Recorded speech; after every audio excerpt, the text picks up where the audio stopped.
Suportado ng iba't ibang grupo ang isinusulong na charter change sa Kamara, habang ilang panukalang batas din ang itinutulak ng mga kongresista gaya ng Power Bill para sa online workers at pagbuwag sa estate tax. Ang detalye sa report ni Mela Lesmoras. Suportado ng iba't ibang grupo ang itinutulak na charter change sa Kamara. Sa pagpapatuloy ng konsultasyon ng House Committee on Constitutional Amendments, humarap ang ilang personalidad mula sa gobyerno at pribadong sektor. Karamihan sa kanila iginiit na napapanahon na talagang maamyendahan ang konstitusyon, lalo na ang ilang economic provisions dito. We welcome much more needed liberalization of economic provisions, possibly with public utilities, advertising, maybe higher education.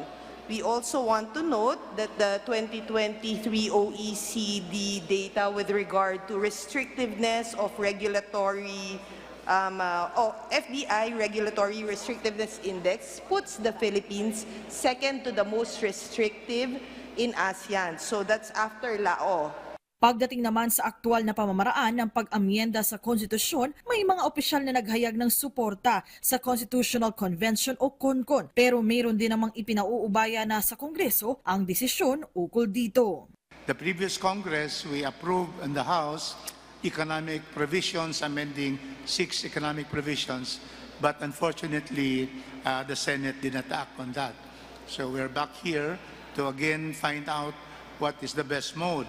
As you have said, you're very much interested in the economic provisions, and you give it to Congress to decide whether it should be by CONCON or CONAS. Kasabay ng mga pagdinig, isang Thanksgiving Mass din ang idinaos sa Kamara. Personal na lumahok dito si House Speaker Faustino Boje D. III.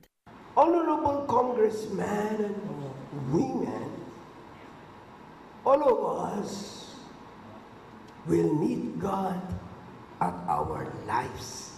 You have received so many blessings from your God.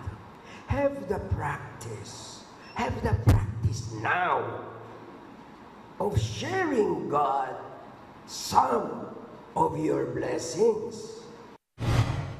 Samantala, para naman sa kapakanan ng mga manggagawang Pilipino, naghain na rin ang Akbayan Reform Block sa Kamara ng House Bill No. 6572 o panukalang protektadong online workers, employees, riders at raketera o POWER Act. Bago yan, naghain din si Albay 3rd District Representative Adrian Salceda ng House Bill No. 6553 o panukalang pagbuwag sa estate tax o pagbubuwi sa mga namatayan para sa kanilang namanang ari-arian. Mela Lesmoras para sa Pambansang TV sa Bagong Pilipinas.